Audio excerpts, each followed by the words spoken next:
Lorsqu'un caillou est jeté dans un étang, il crée des ondulations qui rayonnent en cercle concentrique et modifient la surface de l'étang. Dans tous les pays qui s'efforcent d'améliorer la santé des populations et leur situation économique, il n'y a pas de meilleur exemple que cet effet d'entraînement pour expliquer la planification familiale. Imaginez que l'étang représente un pays et que le caillou soit la planification familiale. Les données montrent que lorsque les couples utilisent la planification familiale pour choisir le moment optimal de la grossesse, pour espacer les naissances de leurs enfants et pour que les femmes et les enfants aient une alimentation saine, les familles sont en bonne santé et produisent à leur tour des pays en bonne santé. Un des effets d'entraînement les plus importants de la planification familiale est l'amélioration de la santé et de la survie des enfants. Grâce aux efforts concertés, le nombre de décès des enfants de moins de 5 ans a chuté de près de 50% au cours des 20 dernières années. Mais en dépit de ces progrès, près de 7 millions d'enfants de moins de 5 ans meurent encore chaque année dans le monde de causes en grande partie évitables. Atteindre l'objectif de l'initiative mondiale Promesse renouvelée de mettre fin à la mortalité évitable de la mère et de l'enfant et plus précisément de réduire les taux de mortalité infantile à 20 ou moins de 20 décès pour 1000 naissances vivantes dans tous les pays d'ici 2035 permettra d'éviter le décès de dizaines de millions d'enfants. Des solutions peu coûteuses existent, telles que la planification familiale pour planifier la famille et espacer les grossesses, peuvent jouer un rôle important dans la réalisation de ces objectifs.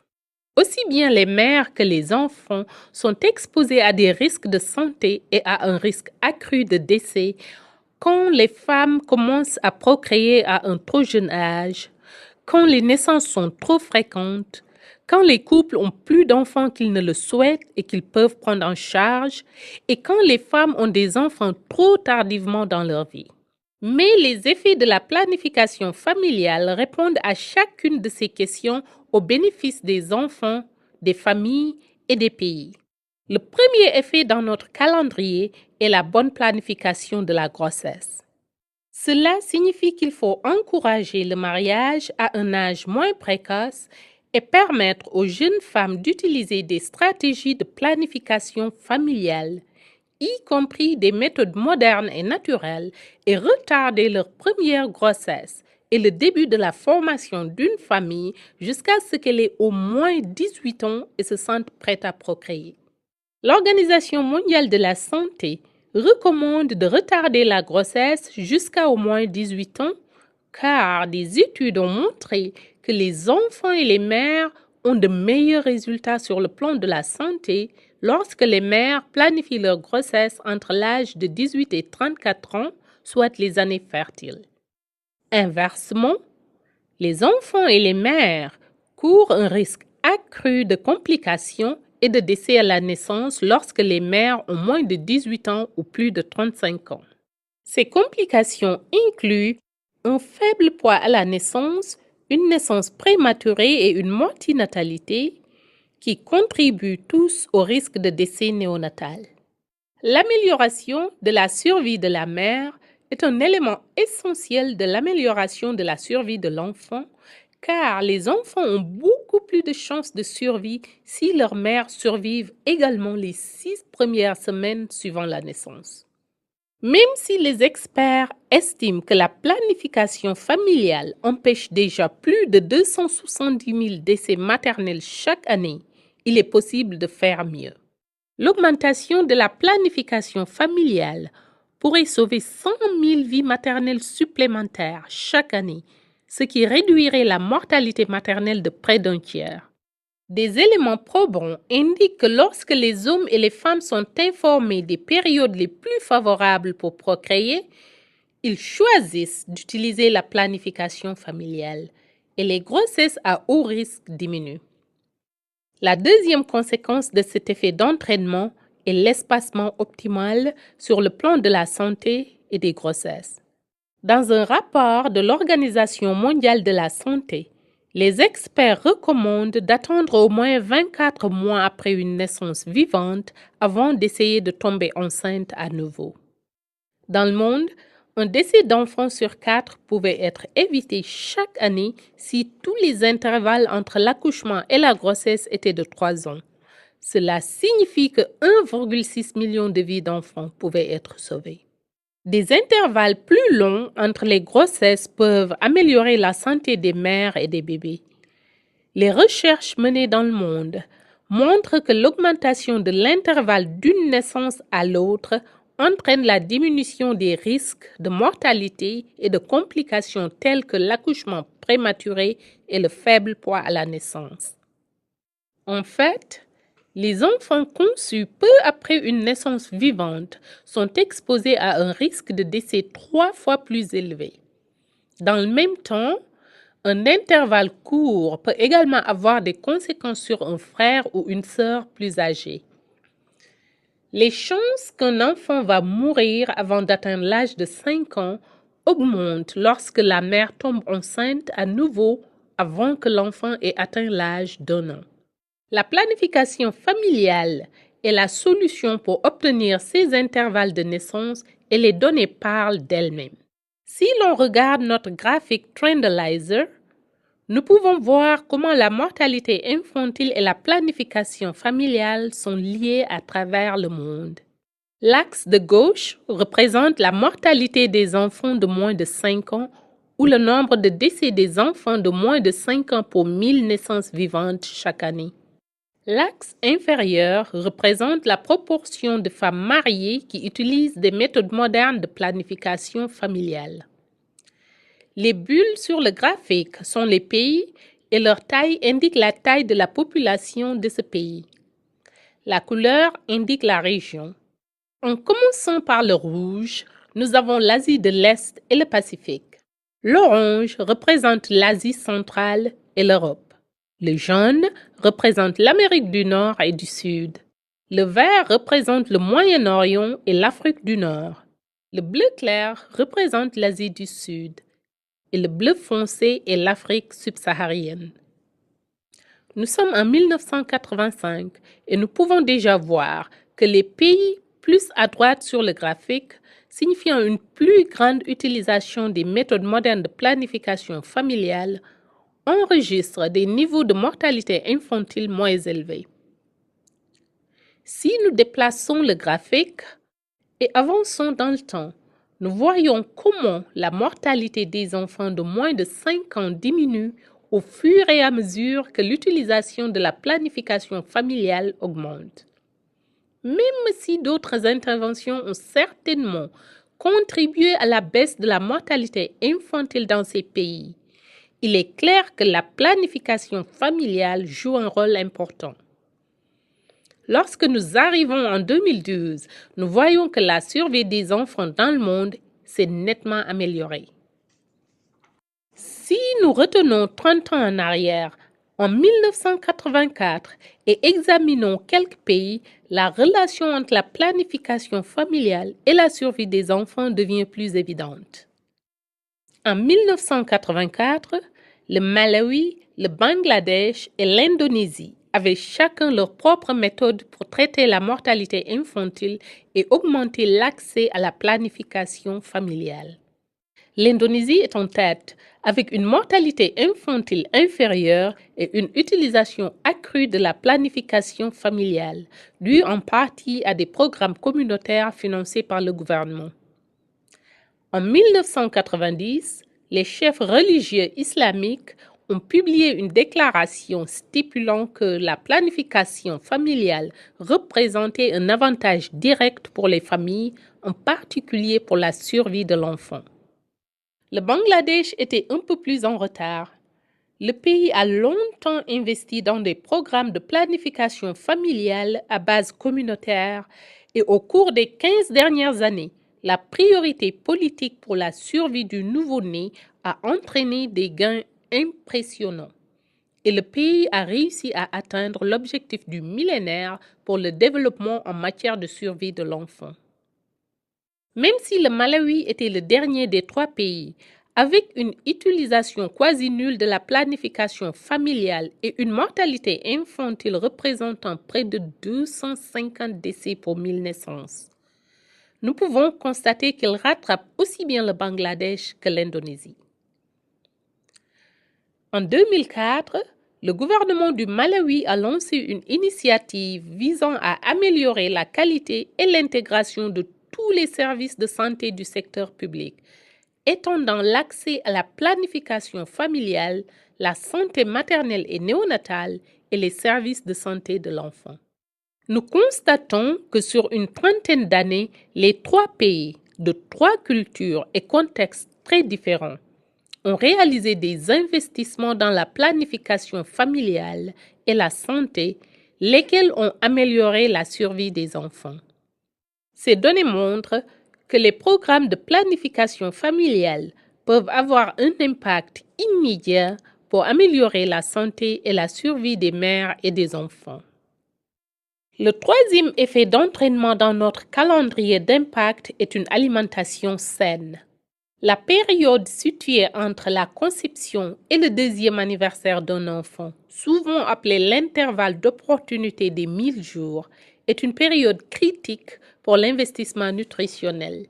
Cette période prépare la croissance physique et le développement du cerveau pour le reste de la vie d'un enfant et affecte même la réussite scolaire et la productivité économique à l'âge adulte. La planification familiale et l'espacement des naissances sont les solutions qui permettent de maximiser cet intervalle dès le premier jour.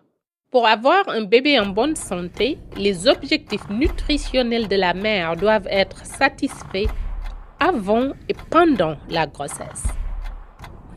Pendant la grossesse, l'apport nutritionnel des femmes jette les bases d'une croissance saine de l'enfant. Les enfants de mères bien nourries ont plus de chances d'avoir une issue favorable à la naissance et ont tendance à présenter une fonction mentale plus forte. Après la naissance, les nourrissons restent dépendants de leur mère pour une nutrition équilibrée et suffisante. C'est l'allaitement maternel exclusif pendant les 6 premiers mois de la vie qui permet d'atteindre ce résultat. Pendant cette période, les mères sont généralement protégées contre la grossesse par des processus naturels. Mais à la fin des 6 premiers mois, la protection naturelle contre la grossesse se termine. Bien que les nourrissons passent à l'alimentation solide et ont d'autres sources de nutrition à l'âge de 6 mois, ils restent dépendants de l'allaitement maternel pour répondre à leurs besoins nutritionnels. Et l'intervalle d'opportunité des 1000 jours reste actif jusqu'aux 2 ans de l'enfant. C'est pourquoi la planification familiale et l'espacement des naissances restent indispensables. Lorsqu'une mère allaite encore un nourrisson, quel que soit son âge, le fait d'être à nouveau enceinte compliquera la situation et il sera très difficile de satisfaire sur le plan nutritionnel tant le nourrisson qui allaite que le fœtus sans compter les propres besoins de la femme. Avec la planification familiale, les couples peuvent attendre de concevoir à nouveau après l'intervalle d'opportunité des 1000 jours. Ces intervalles plus longs sont liés à la réduction des retards de croissance et de l'insuffisance pondérale des enfants, 2 obstacles majeurs à leur capacité à survivre et à prospérer. Le 4e effet dans notre calendrier d'impact créé par la planification familiale est la santé des familles, sachant que les couples atteignent leurs objectifs concernant l'espacement des grossesses, la taille de leur famille et la nutrition. En conséquence, leur famille a de meilleures chances d'être en bonne santé et de contribuer pleinement à leur pays.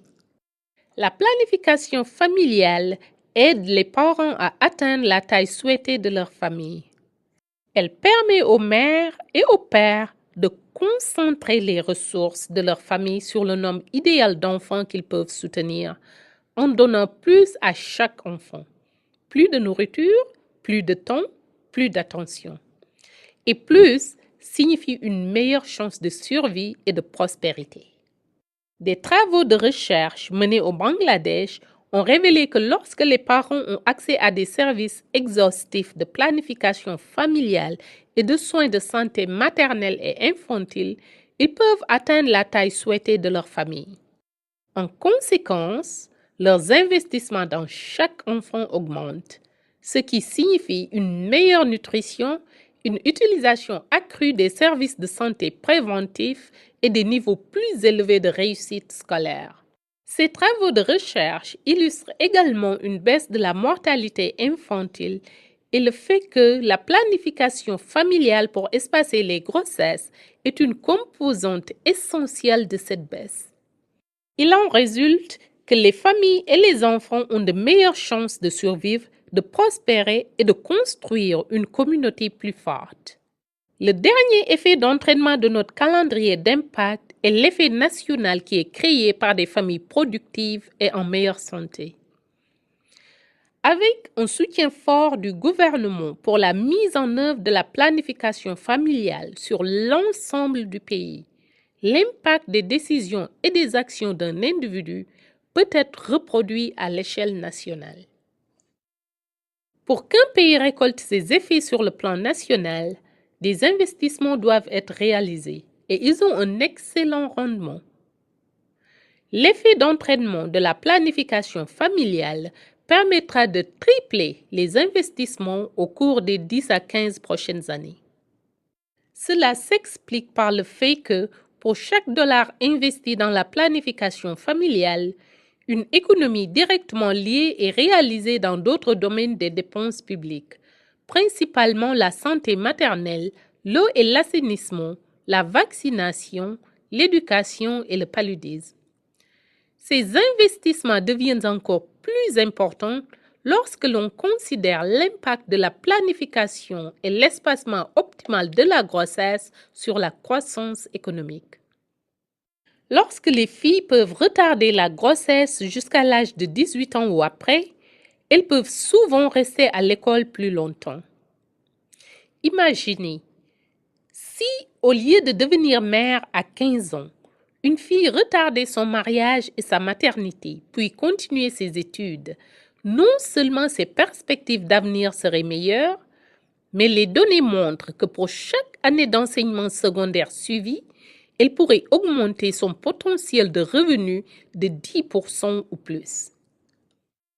Maintenant, imaginez les conséquences financières positives qu'elle peut créer dans sa propre famille, dans son propre pays, si elle suit quelques années d'études supplémentaires et commence ensuite à avoir des enfants. Des effets d'entraînement similaires sont observés concernant l'impact de la nutrition au cours des premiers 1000 jours de vie d'un enfant. La faiblesse des capacités mentales et du potentiel de revenu dû à une mauvaise nutrition a des conséquences sur l'économie. Mais le fait de garantir une nutrition adéquate pour une croissance et un développement optimal permettrait une augmentation de 3% du PIB. Le coût budgétaire de la mauvaise santé maternelle et infantile est énorme, mais les solutions sont à portée de main. Aujourd'hui, dans le monde, plus de 220 millions de femmes et de couples veulent retarder ou espacer leur prochaine grossesse, mais n'utilisent aucune forme de planification familiale. Si ces besoins étaient satisfaits, cela permettrait de sauver les vies de plus de 100 000 mères et d'1,6 million d'enfants chaque année et stimulerait l'économie vers de nouveaux sommets. Imaginez, après avoir investi dans la planification familiale, les femmes et les couples peuvent planifier leur grossesse. Leurs enfants naissent en bonne santé et ont de meilleures chances de survie. Avec un espacement adéquat des naissances, leurs besoins nutritionnels sont mieux satisfaits, en particulier au cours de l'intervalle d'opportunité des 1000 jours. Et ces enfants ont une forte chance d'atteindre leur plein potentiel. Ils excellent à l'école et professionnellement et ils deviennent la prochaine génération de leaders. S'appuyant sur les fondations que vous avez créées, ils sont les moteurs d'une économie nouvelle et florissante. Imaginez juste l'effet d'entraînement à l'échelle du pays que cela produirait, sachant que les mères et leurs enfants survivraient et que les économies prospéreraient. Ces effets d'entraînement sont puissants et deviendront à long terme les raz-de-marée du changement. Prévenir la mortalité infantile nécessite une vaste gamme d'interventions. La planification familiale augmente l'efficacité de toutes ces interventions et représente une stratégie économique et essentielle pour augmenter la survie des enfants à l'échelle mondiale. Une promesse renouvelée est une initiative ambitieuse, mais l'objectif de mettre fin à la mortalité maternelle et infantile évitable est réalisable avec des investissements ciblés, des interventions bien conçues et une concentration sur la planification et l'espacement optimal des naissances. Il est maintenant temps de passer à l'action. Fixer des objectifs pour améliorer la santé des enfants et identifier les étapes à 5 ans. Enseigner l'importance de la planification, de l'espacement et de la nutrition pendant la grossesse.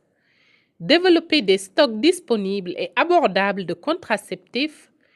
Créer et mener un plan d'action pour votre pays et parler de l'importance de la planification familiale et de la santé des enfants. Les progrès pour protéger la population la plus fragile d'un pays, ses nourrissons et ses enfants, est l'une des meilleures façons de mesurer le succès d'un pays. Comment voulez-vous que votre pays soit connu? Que votre héritage dirige votre pays pour qu'il réalise son plein potentiel. Tout commence par un caillou.